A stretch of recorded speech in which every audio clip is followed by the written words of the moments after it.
Up until a bit ago, I was Alice. Just Alice. Now, I'm that Alice, the one folks whisper about when they think I can't hear 'em. My friends, they don't know the half of it. The ones I work with at the hospital, they see the bruises under my eyes, but not the ones wrapped around my self-esteem. They don't know how my scrubs hide more than they show. "Girl, you okay?" Sarah, who's been with me since nursing school, asks as we change into our scrubs. Gotta love her for trying. "Yeah, I'm good," I say, but we both know it's a lie. "Just didn't sleep much, is all." Sarah tugs at the sleeve of my once bright scrub top, now a dull shade I can't even name. "Didn't you used to wear that electric blue one? You were all about those bright colors. Ain't seen that in a minute." "Guess I just go with what's clean these days," I shrug, avoiding her eyes. "Clean or not, this ain't you. What did that man do to your closet, girl? Suck the life out of it just like he's been sucking the life out of you?" There's an edge to Sarah's voice now. It's got a bite that says she's not just asking out of curiosity. "You talk too much, you know that?" I fire back, trying to keep it light. But Sarah ain't having any of it. "And you don't talk enough." "Spill it, Alice." Just then, another nurse, Betty, who's been eavesdropping, snips in from across the room. "Oh, leave her alone, Sarah. Everyone sees she's down since the big day. Pretty damn clear something's going on." Icy silence clamps down on me like a vice. They're all waiting for me to say something, but what do I tell them? That the man of my dreams turned out to be the con artist of my nightmares? How Tom's swipe at my confidence is more regular than our meals together. Marriage, huh? More like a wrestling match where I lost before I even got in the ring. Not everyone needs to air their dirty laundry for the world to see, Betty. Sarah snipes back, her loyalty warming me a fraction. I sneak a glance at her. "Really, it's nothing, okay? Tom's he's stressed with work and all." "Stressed, my." She scoffs under her breath, but drops it for my sake. The rest of the shift I can feel their eyes on me, a mix of pity and concern. It's like I've become the lead in some bleak show where I didn't even audition. The day drags on and I lose myself in the comfort of routine, checking charts, handing out meds, comforting those worse off than me. At least at work, I can pretend I'm who I used to be. Clocking out feels like I'm walking the plank. The drive home is short, the dread long. Tom's car is in the drive when I pull up. My stomach's doing gymnastics, hoping today's a good day. But when I open the door, the air's thick with silence, worse than shouting. He's at the kitchen table, bills spread out like a losing hand of cards. His eyes flick up to me, and there ain't any welcome there. "You're late," is his curt greeting. "Traffic," I mumble, dropping my bag, the weight not just from the contents. He grunts, "Dinner?" "Sure. Gimme a minute to change." I stumble over the words, eager to get out of my scrubs and into something less me. In the bedroom, I swap my work greens for the gray sweater that seems to have become part of my skin. I catch my reflection in the mirror. Sarah's right. The colors, hell, they're gone, and not just from my closet. It's like I've faded to some dull version of myself, some upstanding man's wife who nods more than she speaks. I get to peeling potatoes, the knife's repetition numbing.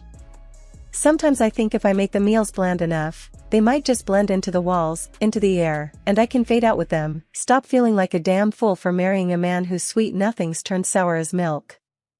Then, the silence breaks. "Alice, did you pick up my dry cleaning?" His voice cuts across the quiet. "Forgot, I admit. I'll get it tomorrow." He tsks, a sound that says more than his words do.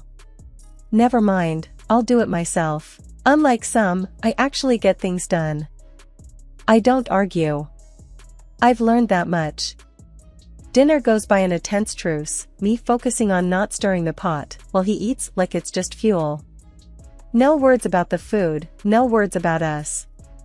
At this point, I'm not sure which would be worse. Life's funny in a twisted sort of way. You wake up, do your thing, go to bed, and somewhere in all of it, you miss the moment everything tipped sideways. For me, it was the hours at work stretched out longer and longer, and home, well, that wasn't home no more. At the hospital, my shift seemed like a breeze next to my life with Tom. But damn if those hours weren't piling up like dirty laundry. 12-hour shifts turned into 14, then 16. Gotta make ends meet, right? It was a typical Friday, or whatever day it was. After enough double shifts, they all just sort of blend together. Around the millionth hour, I was sitting in the break room, trying to remember the last time I had a day off. Sarah dropped into the chair next to me, her coffee splashing over the side as she did. "You're still here? Jesus, Alice. You plan on just moving in?" I tried to smile, but it felt like doing a pull-up after an all-nighter. The bank doesn't cash in smiles, Sarah. "You working the late shift again?" she asked, the concern in her eyes clear as day. Wringing my hands, I just nodded. "Tom thinks we need the extra cash. Bills and all that." Sarah's brows furrowed. "Not like he's bringing in any prizes with his job. When do you two even talk?" The break room felt too small right then. "He's busy," I mumbled, looking away. "Busy being king of the castle," she muttered under her breath. I knew better than to argue. "He's got a lot on his plate," I offered weakly, knowing even as I said it that Tom's plate was filled with nothing but complaints and excuses. The shift dragged on, my feet dragging along with it. Patience blurred together, suffering brushed past like just another symptom of my day. Heading home, the evening chill matched my mood. I stepped into the house, the silence greeting me like the unwanted neighbor it was. "I'm home," I announced to the emptiness. Tom appeared from somewhere, a sour look on his face. "Great, you can make dinner now. I'm starving." "Sure, Tom," I agreed, dropping my bag by the door. I was too tired for a fight, too tired to stand up and tell him that actually, no, I wasn't put on this earth just to make his dinner. Later, after I'd served a meal I couldn't taste, Tom was jabbing at the proteins and carbs on his plate like they'd done something to insult him. "What about that electric bill? They'll shut us off if you don't pay it." "Yeah, I know," I said, "I'll take care of it tomorrow." "And the car needs service." He didn't look up from his plate. "That costs, you know." "Your pile of shifts actually doing anything to help with that?" I swallowed down the lump in my throat. "Seems like it never ends, huh?" Tom snorted. "Sure doesn't. Especially with your pathetic checks. Why I always gotta deal with this crap." Excuses were on the tip of my tongue, a defense ready to spring to my lips, but what was the point? He had his mind set. So I bit down on the words, bit down hard. Later, in bed, I stared at the ceiling. I'd spent so long thinking that if I just kept at it, kept working and washing and saying yes, that maybe things would turn around. But those hours at the hospital, they were shrinking my life down to something I didn't even recognize anymore. And Tom? He'd already faded from the picture. The sound of keys in the door had a way of making my stomach drop. It was like Pavlov's dogs, if Pavlov's dogs had in-laws from hell.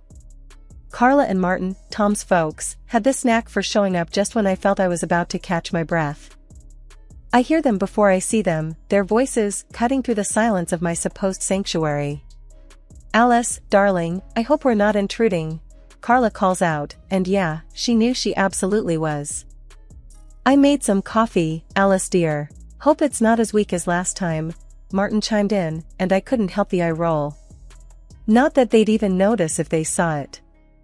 Like unwanted clockwork, there they were in my kitchen, wearing their Sunday best on a Tuesday night, peering over my shoulder.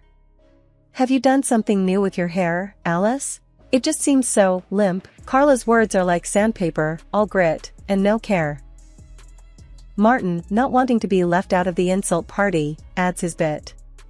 "And how's our Tommy? You keeping him happy? You know, a happy husband is a happy life." I'm nodding, slicing through carrots with more force than necessary. "Tom's fine. And it's happy wife, happy life." Carla laughs, a sound that's like nails on a chalkboard to me. "Oh, dear, you have it all mixed up. But that's okay, we can't all be naturals at this wifely business." Just then, Tom walks in, and I'm thinking maybe I can escape to the bathroom or something. "Hey, look who's here. Mama's making jokes at Alice again," he says, and I can hear the grin in his voice. Carla beams at him. "Just giving her some pointers, darling. Heaven knows she needs them." I clench my jaw, watching Tom laugh it off.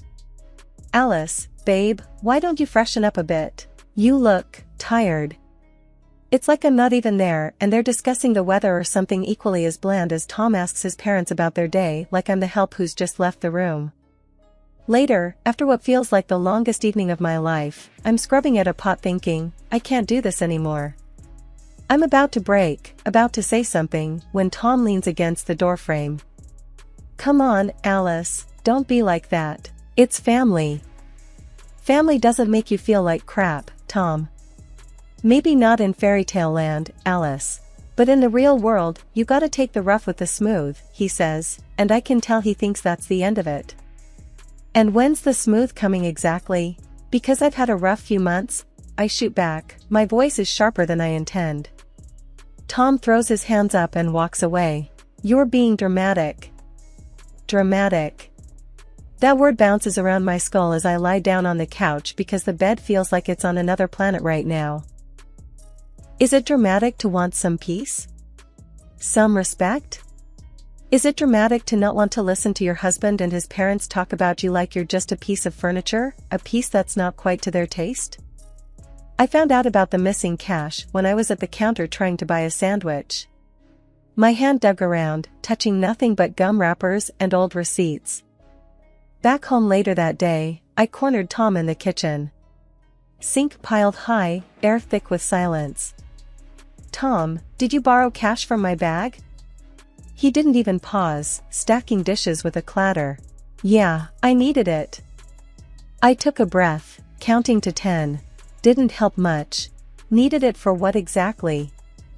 He shrugged, a casual lift of shoulders that didn't match the tightness in his voice. "Stuff. Men's stuff, you wouldn't get it." "I wouldn't get it or you won't tell me?" I snapped, tired of dancing around. He turned then, eyes hard. "What's it to you? It's our money, Alice. What's mine is yours, and what's yours is mine." I felt a chill then, deeper than the words he spoke. "So you just take it? Without asking?" What do I need to ask permission for, huh? I'm the man in this house.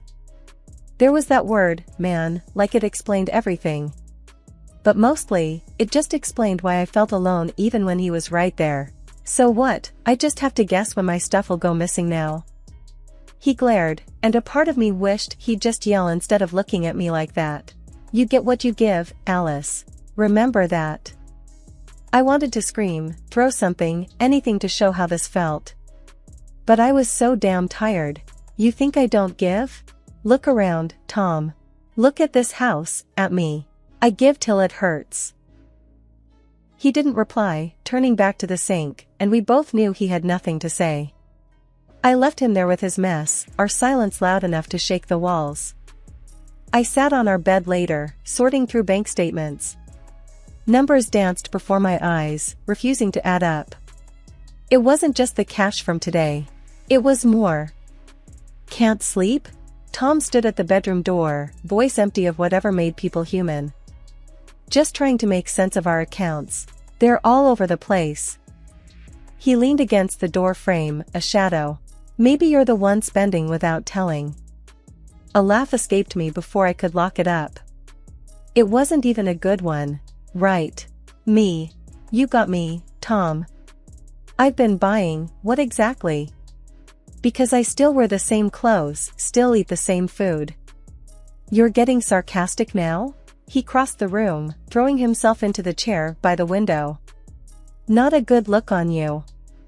I didn't want to cry, not in front of him. "Just tell me why, Tom. Why are you doing this?" He didn't respond, didn't even say goodnight. He just left, door clicking softly behind him in the kind of quiet that roared. It was happening again. Tom, sprawled on the couch, a half-empty bottle dangling from his fingers. The TV was blaring some sitcom, the laugh track mocking me. Tom, come on, not tonight, I said, eyeing the bottle. He looked up, his eyes glazed. Why not? This is the good stuff, Alice. I reached for the bottle, but he pulled it away like we were kids playing keep away. Please, Tom, the drinking. He laughed, and it stung because it didn't reach his eyes. It's the only way I can stand you. That hurt. It cut deeper than any knife could. Am I really that bad? My voice barely above a whisper. He stood up now, a little wobbly, and patted my head like I was the family dog. Nah, you just need to lighten up, babe. I'm trying, Tom. God knows I'm trying. My patience was wearing thin, fraying at the edges. He shrugged and walked to the fridge for another beer. You think your nagging will change anything? I drink because I want to, not because of anything you do or don't do. I followed him, anger replacing the worry. So, this is just you, then? Self-destruct mode full on? Stop making a big deal out of it, he said, snapping the cap off with more force than necessary. A big deal? I raised my voice now, no longer able to contain the frustration. I'm scared, Tom.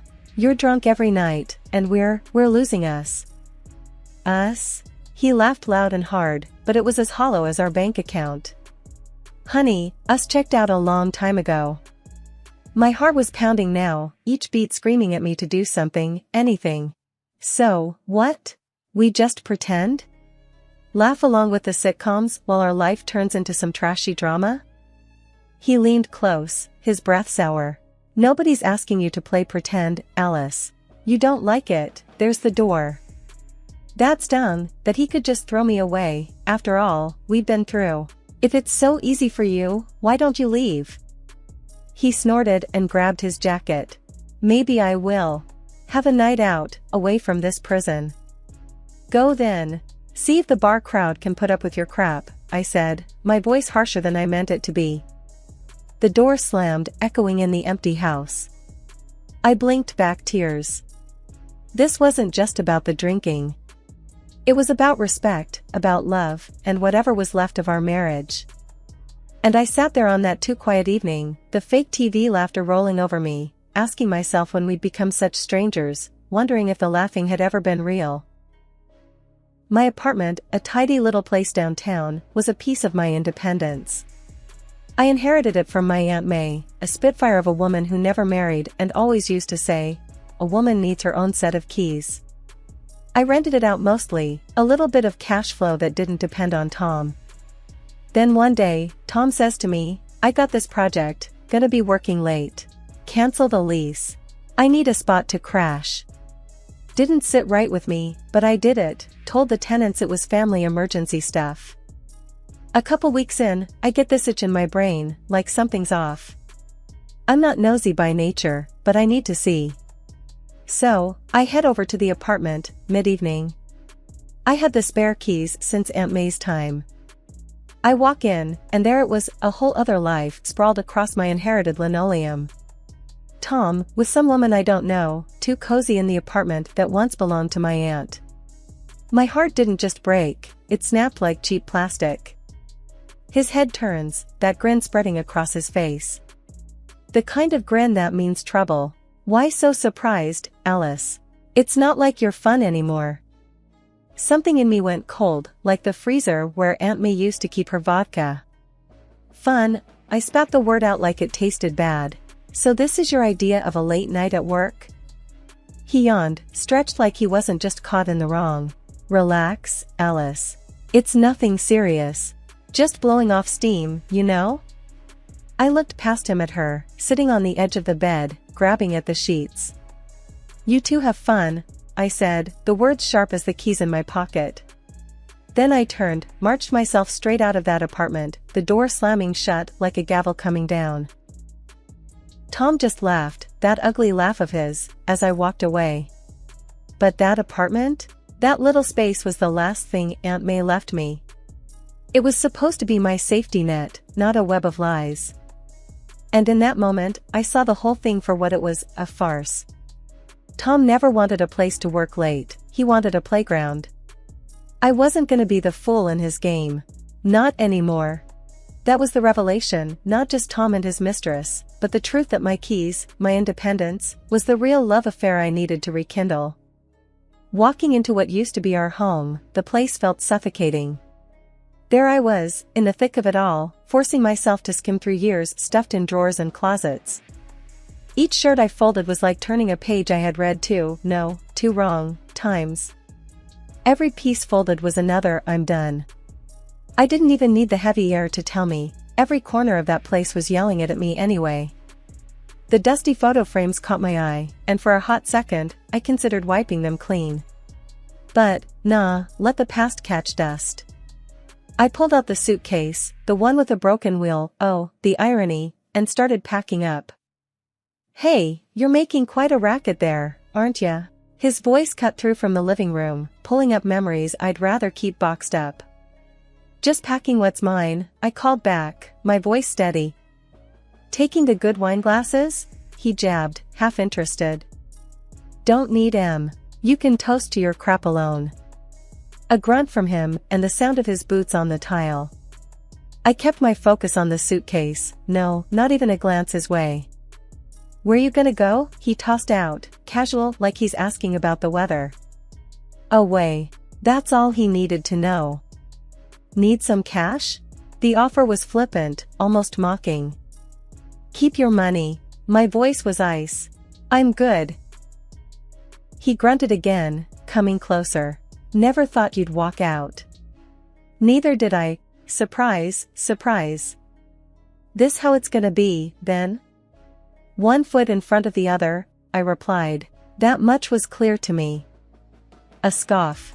"You think you'll make it out there?" I zipped up the suitcase, my answer firm. "I'll survive." "You know, you could stay." "Stop. Just, stop." He fell quiet then. He knew. I knew. This was overdue. The suitcase full, I snapped it shut. That click was louder than any door slam. I dragged the lopsided luggage behind me, the wonky wheel tapping out my exit rhythm. The silent exodus, no dramatic goodbyes, no audience to my leaving. Just me. Just like it was gonna be from now on. 2 years had gone by when my past decided to make a comeback. I had just emerged from the hospital with spring in my step when I saw them. Tom, looking like a kicked dog, and his mom, who always had a word or 10 to say, hovered near the entrance like dark clouds.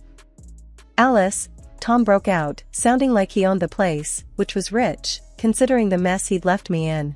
"We need you back." The audacity hit me first, then the laughter. It bubbled up, before I could even think to stop it. His mom chimed in, wringing her hands like she was washing the world's guilt off them. "It's terrible. We're drowning in debt, and after his dad's stroke, we need someone to take care," she rambled. Tom straightened up and said, "I'm willing to forgive you, and let you come back." His words came out like he was doing me a favor. I could only laugh. I laughed till tears threatened the corners of my eyes, not of anguish, but a release of something heavy, a chain of the past falling off. That's when a man's voice cut through the tangle. "Everything okay here?" We all turned. It was Ian, standing there, our little girl cradled in his arms. Her cheeks were rosy, her eyes curious, untouched by the mess, just a few feet away from her. "This is my husband, Ian," I said with pride in my voice that echoed firm and true. "And our daughter, Lily." The shock on Tom and his mother's faces could have powered the city for days. My life had moved on while they'd remained stuck, playing reruns of a show no one wanted to watch again. Tom's mouth opened and closed, no sound coming out. His mom looked like she'd swallowed a wasp. The difference from 2 years ago struck me then, how much standing there meant. It wasn't about who I stood beside, it was about who I stood as. Stronger, surer, and wrapped in the kind of joy that doesn't fade. I steered Ian and Lily away from the demands, the debt, away from a history that could only ever be just that, history,